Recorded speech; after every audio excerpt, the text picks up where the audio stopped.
Ignition sequence start. 6, 5, 4, 3, 2, 1, 0. Liftoff. We have a liftoff.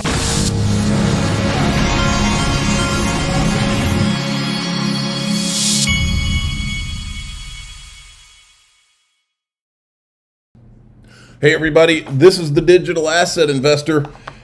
Before we get going, I want to remind you, join the group through daixrp.com if you want to join the Patreon, or click join right below any of my YouTube videos if you would rather join there. Today in the group, I've been watching a lot of the XRP Las Vegas recap videos, but I found one clip where this is something that a lot of people don't get. You know, Brad Combs had told me, Brad Combs, that's my 12-year-old interrupting my video. See you later. Bye. Brad Combs told me 3 years ago, he said, I was thinking about doing a meetup. And I said, well, I'll help you promote it. And in year one, we were at the Treasure Island in Vegas. And that's what it turned into, was an actual conference. And then year two, it's at the MGM Grand. Year three, it's at the MGM Grand again. It's pretty much doubled every single year. But this year something different happened, and there's a reason it happened. And you are seeing, and we've been called everything, conspiracy theorist, all kinds of things over, we're hype merch, all this stuff. But we saw something, and when I say we, me and Brad comes from an early time period, we saw something and had a kind of agreed on a lot, and a lot of other people in the XRP community have been doing the same thing. But something happened this year that many may not realize. But in this clip I'm going to show you in the group, someone actually got it, and it'll, when you realize it, you realize what a game changer it really is. Look at this from James Rule, who I got to meet. James Rule, he was one of the OGs I finally got to meet at XRP Las Vegas. He said, so I emailed my fee broker 24/7 365 at Caleb & Brown and needed some USD converted to XRP. Within a 2-minute period the transaction took place. I received a reply email from him. You won't get this service on centralized exchanges. He's 1,000% right. In fact, this week with Caleb & Brown, I had not done initiated a wire from they're in Australia into my bank account in the US, but I wanted to test that. So I tested it. I sent them, all I did was sent my broker an email, got a response just like James Rule did, got a response within minutes. And they said, okay, I'll handle the transfer. The US dollars showed up in my bank account the very next day. I also have tested sending them trades via email. Send a trade to the broker. My broker, it was a time of day when he wasn't available, so it went right to another guy. He picked it right up. Within minutes, the guy said he was doing the trade. I get a trade confirmation. I even got a PDF showing the trade and everything. Everything I've done with these guys goes off flawlessly. And so that's why I keep talking about them, the fact that I get institutional custody. I have somebody I can talk to, and then we have exit liquidity, which is one of the big ones.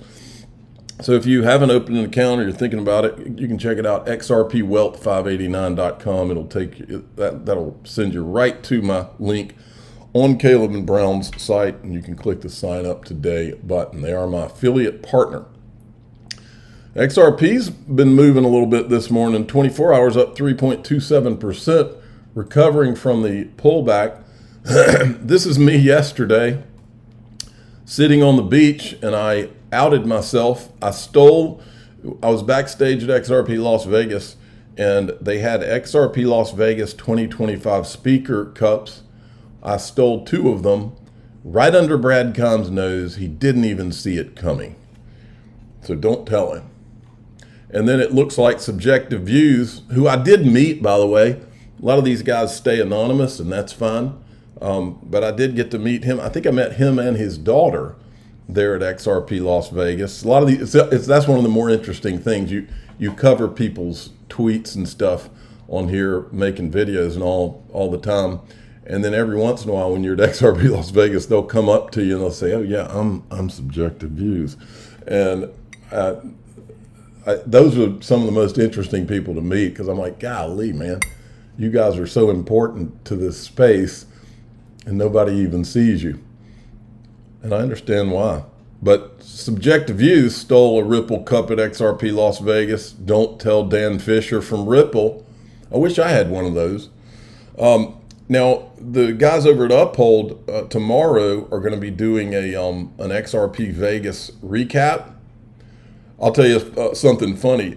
2 years in a row, Nancy Beaton has come up to me at XRP Las Vegas, and and she says, the first year she tried to sit down in my seat at XRP Las Vegas, and everybody was like, "No, that's DAI's chair."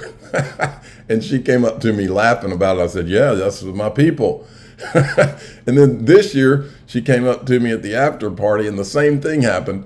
I was talking to some people, and she kind of walked up, and they were like, "No, we're next." So I gave her a hard time again. Each time I was like, "Well, you've got to wait your turn, Nancy." I'm just joking around. That's the coolest part, is meeting all the people that have been listening for years and getting to hear their stories, and they're all so nice. It's unbelievable. Here's Larry Fink from BlackRock. Listen to this. The role of Ethereum as a blockchain can grow dramatically. So if we can create more acceptability, more transparency, more analytics related to these assets, then it will be expanded. But I truly don't believe it's a function of regulation, of more regulation, less regulation. I think it's a He's going to have to find out who those Ethereum disguised whales are to get that transparency, by the way. Function of or maybe he is one of them. Transparency, and then through that process, no different than when years ago when we started the mortgage market, years ago when the high yield market occurred, started off very slow, but it built as we built better analytics and data, and then through better analytics and data, more acceptance and a broadening of the market. And I truly believe we will see a broadening of the market of these digital assets. Now, who's been more transparent than anyone? I believe Ripple's transparency was used against them all these years, but the switch is about to flip. I know you're not allowed to say that on here. It's going to flip to being the greatest benefit, which is what it should have been all along. Transparency is key. You can't change into the new financial system without things being transparent, folks.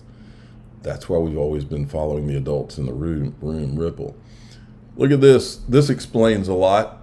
The king, J.P. Morgan, was a highly influential figure in American finance during the late 19th and early 20th centuries, earning the nickname the King of American Finance. The current gatekeeper for payments is J.P. Morgan. Reminds me of that video where Gary Gensler was saying, who could do it better than J.P. Morgan and Goldman Sachs? The guys from EZA, they're over in Singapore. They're doing their hackathon. I think it's right before Apex. Look at all these people in the room that are all these coders and builders and developers that are doing the hackathon. It's getting pretty exciting over there. Look at this. And then they did a whole thread, new era, some of the different presentations.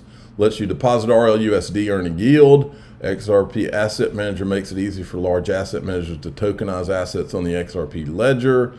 Token Pass gives business and creators a simple, efficient way to token gate customer experiences in the XRP ledger.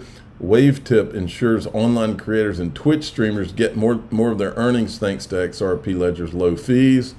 KaziPay helps freelancers get paid easily in XRP or RLUSD. Crowdlift lets startups raise money by launching tokens on XRP Ledger. MicroLoanX lets people take out loans and borrow money with low fees on the XRP Ledger. So there's a lot going on. Here's more pictures about, looks like they've got a packed house over there. Here's our old buddy Jamie Dimon. Now, this guy's warning everybody, and I think they always knew that in this transition there would be some fear and pain.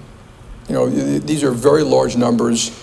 You've seen it a little bit. You know, you had the crack in the bond market in COVID a little bit. the government did the right stuff, then they massively overdid both spending and QE. We borrowed and spent $10 trillion from 2020 to today. Okay, and you heard the numbers before. We also bought $4 trillion of your securities, on top of the $4 trillion we bought in the first go-round.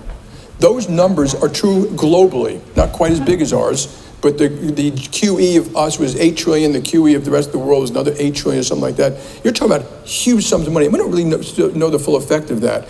And the bond dealers, which Gary mentioned, inventories are much smaller than they used to be, partially because of rules and regulations. And you are going to see a crack in the bond market, okay? It is going to happen. And I tell this to my regulators, some of who are in this room, I'm telling you it's going to happen, and you're going to panic. I'm not going to panic. We'll be fine. We'll probably make more money, and then... You think it's a coincidence that we're coming up to this point, and they just happen to be passing stablecoin legislation at the same time, which will create banks creating stablecoins? And what do all those stablecoins do?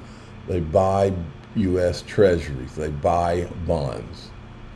Setting up all of these, it's like setting up a bunch of small countries that can suck up all those bonds when the fear enters the market.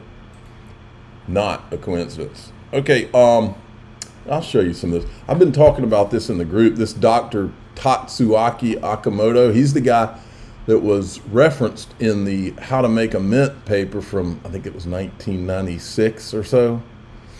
And in the group, I've shown that NTT, remember the famous document showing XRP Ledger at the center of the new financial system?